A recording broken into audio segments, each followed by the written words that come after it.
What's up, everyone? It's Phoenix here, bringing you guys another podcast. Today, we're going to be talking about something that I've been debating whether or not I would address or not. And that is the Lilly Singh situation. Superwoman, II. Now, Superwoman has definitely been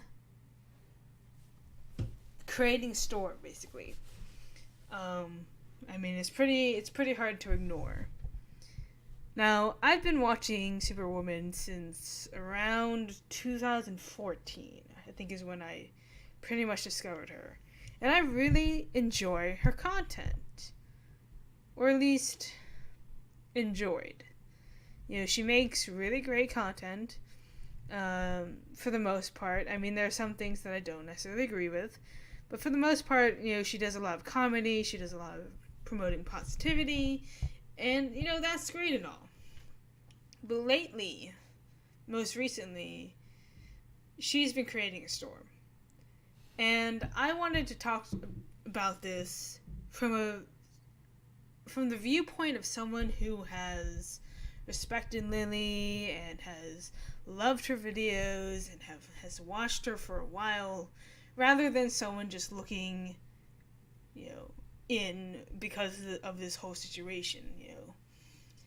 Not everyone who is commenting on the issue is part of, or at least was part of, sort of Lilly Singh's subscriber, list or fan base, if you will. So I said some things on Twitter, basically in response to one of her tweets. Well, a lot of her tweets. I went through a whole thing because here's the thing. For those of you who don't know what's happening, if you've been living underneath a rock, basically Forbes published the top 10 richest YouTubers of 2018 thing. And basically they were all male. And so Lilly had an issue with this, and she tweeted about it, and then people had an issue with her talking about it. And then she had an issue with them having an issue with her talking about it, and yada yada yada. So, to go back to it all, basically what first of all, the first thing to realize is that the Forbes list is complete BS, okay? There is no way a kid is making more money than everyone on the platform, okay? There's no way. Here's the thing. The Forbes list is based off of views, basically. They're averaging the ad revenue. They're estimating the ad revenue and calculating based on views what their ad revenue is, and therefore what they're getting with that. Forbes does not factor in merch, sponsorships, even demonetization. It doesn't factor in the outside resources, like their sub buttons, where there's the join button on YouTube. People have Twitch, people have Instagram, people have all sorts of platforms where they're monetizing, and this list is only based on YouTube. It is not based off of third-party earnings, basically, whether it's through donations, whether it's through all this stuff, because I can guarantee you that a kid is not making more than the others. All of this is all arbitrary. This is all estimating. It is not factual. It is not even accurate. Okay, you can make up any list, basically. And Forbes does this a lot. They estimate, and they make an article based on those estimates. They're not facts. They are not to be honestly, they are not to be taken seriously, okay? With that being said, should there be, women on the list? Well, here's the thing, though. Based on the types of people that I've watched, and based on the people that I know have been, getting views, yeah, it makes sense that the list is all men. Because honestly, I haven't really been watching female YouTubers lately.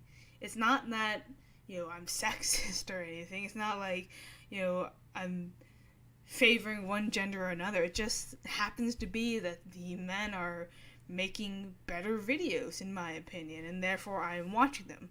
Sure, there's a couple of female YouTubers that I watch here now and then, but first of all, I don't even have time to watch YouTube anymore. Not really, anyways. Like, most of the time, it's just I don't watch it. And there are a lot of people that aren't watching YouTube anymore because they're sick and tired of YouTube doing their thing. And so that's going to affect the views. Everyone's views have been going down. Everyone's views have been going down since all of this. All of the YouTube mess has been happening. So yes, it's going to have an effect on what Forbes is going to use to estimate the salaries. I am 100% positive that Lilly Singh is in the top 10. I guarantee it. But the thing is, she hasn't really been making that many videos. So she really hasn't been getting as many views as she normally does. And therefore, Forbes is estimating that she doesn't make as much money as, say, PewDiePie. But that's completely BS. I mean, she has a whole merch line. She has sponsorships all over the place. She does, daily vlogs. She gets stuff from her vlog channel. She gets stuff from her main channel. Like, there's no way that Lilly Singh is not making money. Like, she's been on Tonight shows and she's had interviews. She's had her whole show thing with all of that. Like, there's no way that she isn't still making the amount of money that she, makes. And therefore is probably still in the top 10. But Lilly looks at this list and sees no women on it because it's all estimates. And she makes this claim that is really exaggerated, right? Anyone going into a Forbes list, especially one that's claiming, the top 10 richest YouTubers, well, first of all, you cannot calculate exactly how much people are earning on YouTube. You can't. There's demonetization to factor in. There's the ad revenues. There's the watch time, I think affects sort of it. There's advertisements, the ad revenue, I think I said. There's merch. Everyone sells merch differently. Some have sold books. Some have not sold books. Some people sell t-shirts and hoodies that are really expensive, and some don't. Some have freaking clothing lines, and some people have sponsorships and all of this, and it's not that easy to calculate. Plus there's super chat, with all those donations, and there's Streamlabs, if people use PayPal. There's Patreon, which isn't factored in at all, which I'm sure some of those people definitely have Patreons and definitely have other ways of earning income. But Forbes is only calculating YouTube. That's the only thing that they're estimating. It's like when there's that hit piece on PewDiePie for earning, millions of dollars basically, and he himself has said that those numbers aren't accurate because there's other things that factor in, but either way, it doesn't matter. First of all, YouTube is not a salary job. You don't get a steady salary by doing YouTube. It fluctuates. It all depends on the views you get, on the sponsorships you get, the merch you sell. it really depends on so many factors that it's not like a gender thing. It's just happenstance. Like, sometimes your views will be really good, and sometimes your views won't be good at all. Just because not a single female has made $10 million or millionaires doesn't mean that they aren't being successful. There are plenty of YouTubers that are slowly growing despite not being millionaires. There's like Molly Burke, there's Liza Koshy, there's Lilly Singh, there's Jaded Animations. I mean, she's not like, a millionaire, obviously not, but her views are really steady and they're growing. Like, not everyone is going to be on that same page in the same year. Like, that's just unrealistic. And sure, like, it makes sense that there aren't as many views for females, because honestly, I don't recall too many, female streams, videos, getting, that many views. It's not because people, hate female YouTubers.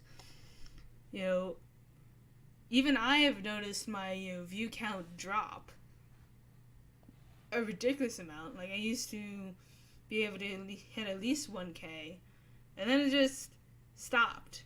It's not because people, like, stopped watching. It's mainly because YouTube doesn't promote my videos. But either way, I don't care. Like, yeah, it feels good to hit over 1,000 views. It feels really nice, because it's just a really proud thing to do. But at the end of the day, success isn't based on numbers. Success is based on influence and what you believe is successful. Apparently, Lilly believes success means getting $10 million. I would love $10 million, yeah. But that doesn't define success. There are plenty of female YouTubers that are very successful on their own. Not too long ago, Marcia was very successful until she decided to step down. There's Miranda Sings, Colleen Ballinger. There's plenty of other female YouTubers that are doing really well. But that doesn't make... Just because they aren't getting $10 million doesn't mean they aren't being successful. Especially since it's all estimate. Again, it's all estimate. Like, no one can really calculate the exact earnings of a YouTuber. It's impossible, because there are so many sources and so many factors that you really can't calculate how much someone is getting unless you are the YouTuber who is doing the calculating. And since YouTubers can't share their salaries because it's against TOS and against, all that stuff, you really can't know. I mean, Social Blade estimates, and honestly, I think what Forbes does is they take it from Social Blade. I'm pretty sure. And so, of course, Social Blade is all estimate. It's based on ad revenue. There's no merch being factored in. There's nothing. It's all estimate. But views and ad revenue does not define your success. In fact, Lilly Singh has recently said in her whole I'm leaving YouTube thing, or taking a break, when she didn't, she even said that it's not about relevance, it's about happiness. Well, newsflash, $10 million doesn't make you happy. I mean, it does in a way. But that's not the key to happiness. How about having the influence that you have on your platform, on this platform? I don't have that influence. I don't have that type of influence.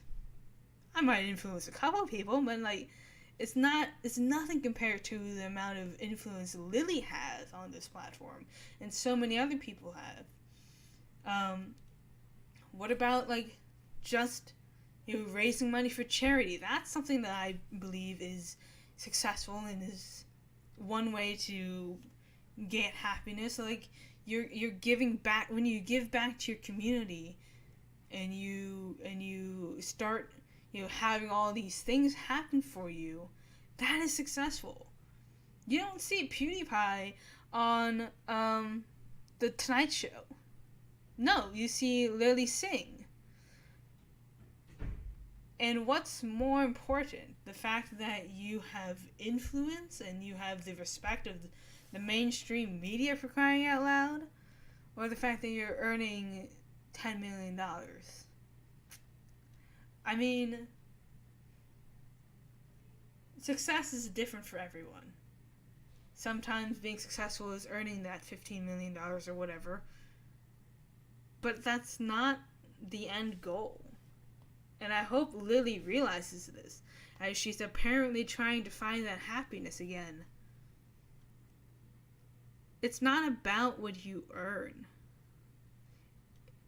especially since it's not a salary job. Okay, it would be different if it was a salary job, but it's not.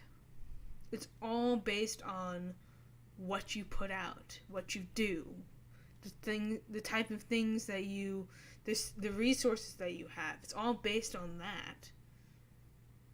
But you don't need to be a millionaire. Oh my gosh, sorry.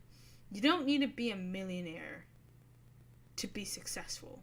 You don't need to be a millionaire to be happy. All you have to do is be able to give back, be able to have influence, be able to share this community and be able to interact with them, like Lilly has been doing already. But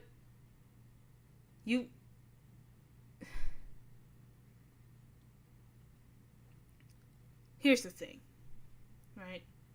When you do have a platform, when you do have someone to vent to that will actually respond back and clap back as well, like the YouTube community has with Lilly, you have to take everything that comes at you and you just have to deal with it. Yes, maybe people shouldn't be going after you for this, but the fact that people are going after you shows you that you do have a platform. People recognize you, people listen to you, and they might respond to you in ways that you don't want them to, but that just shows you the amount of platform that you have. The fact that you have PewDiePie and H3H3 and iDabber and or whatever, iDabber, iDubbbz and iNabber and all these people responding back to you, that shows you that you do have a platform. And that is what success is. When you have the capability to have a voice on your platform, that is success. When you're able to communicate exactly the things that you do, that is success. That is having an influence on this platform. That is having a voice on this platform that most people don't get. It's not about the money. I mean, it is to some people, and maybe it is to you, but it's not the end of the world if you don't earn $10 million a month or a year or whatever it is. Right? There are plenty of people who are not millionaires that are just as happy, or some are even more happy than apparently you are. I mean, all this mental health issues, you bring up all these mental health issues, right? All this burnout and frustration and whatever. When you obsess about the numbers and the monetary aspect of it, that's not good for your mental health, right? That's not good to focus on. It's not healthy on any planet to focus on how much you're earning, especially when we're talking about tens of millions of dollars. What's healthy is to embrace what you have and see the amount of success that you already have, to accept the things and acknowledge the things that you already have. Sure, it'd be nice to earn more. I wouldn't say no to $1 million. But that's not what success is.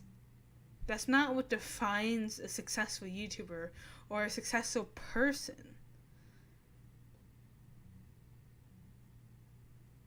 Lily, if you're looking to be successful, you already are. There are people who literally look up to you and listen to you and hear your advice and hear what you have to say. That is already success. And I do know that you are definitely a millionaire. So if that's not success, I don't know what is. The fact that you have a platform, the fact that you have a voice, the fact that people listen to you and respond back to you, and you get invited to all these interviews, and you get these opportunities that no one else does. That is success.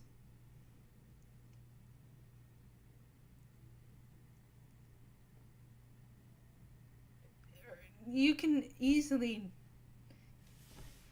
Maybe it's just because you're used to earning $10 million a year or whatever. And maybe that's faltered a little bit, and so you're unclear as to what success is for you. And it's okay if money is what you're looking for. I mean, every YouTuber does that. But it shouldn't be what defines you as a person, you as a YouTuber, or you as a successful person, because I can tell you, you are definitely successful already. You just have to realize that and take that opportunity into your own hands.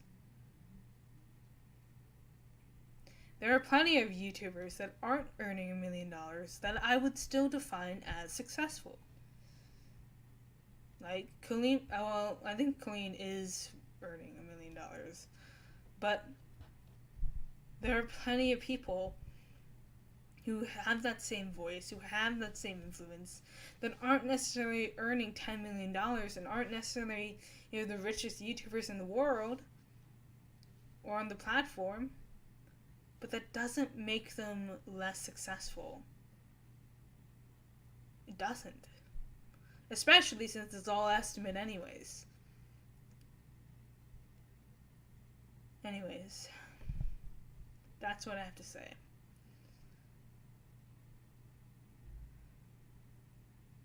And also, one more thing. It is okay for people to reply back to you. It is okay for people to get involved in this conversation and to call you out for what you're saying. Because you put those words out there. And people are simply reacting to it and responding back. You should not assume that all of those people are male or any specific gender. You should not assume that. Because there are probably very valid criticisms coming from both male and female, or transgender, or whatever you want to do, whatever you want to call them. There are so many different people on the internet that you can't just assume that all of them are angry white men. Because I can tell you, I'm not an angry white man. I am definitely female, not transgender, and definitely not white. Well, kind of. Well, I'm Asian, so I might appear white, but regardless of the facts, this is also why people continue to use labels. So long as you use labels, gender, race, whatever, as a defense mechanism, so long as you use labels as a defense, people will use them as an offense. It's just the way the world works. If you use something as a defense, people will find a way to use it as an offense. You want women and other races to be taken seriously. Stop using it as a defense mechanism. It is painful when people jump to the conclusion that something is sexist and something is racist when it's just not. It is all, especially when it's factual. And not even factual, it's estimated. Like, if you want women to be seen as equal or above men, then you can't be using the gender card whenever someone has a complaint for you, or whenever you don't like something that might be true. Like, it's not sexist that men are generally physically more capable than women, because that is true. It is factual. It's based on biology. I can never be physically as strong as a man can be, but there are still there are still women that can be stronger than some men. But but scientifically, generally speaking, men are stronger than women. It's just the way it works. It's not because it's sexist. It's not because there's a gender thing. It's just because that's the way our bodies work. Women are more designed to, give life than to protect life, I guess, in a way. I don't know what I'm saying. Maybe I should just get out of this situation. I don't know what I'm saying anymore. But what I'm saying is that you can't just use gender or racist or whatever as a defense. If we are to progress into an era where labels and racism and sexism is gone, then you have to stop using it yourself. It's not always about gender or whatever. Sometimes it is, but those people are a-holes. But most of the time, it's just happenstance. Most of the time, people aren't trying to be offensive or trying to insinuate anything. It's just what happens. But anyways, there you go. There's my 2 cents on it. Probably more like $1 on it. But anyways, peace out, guys. It's been a blast.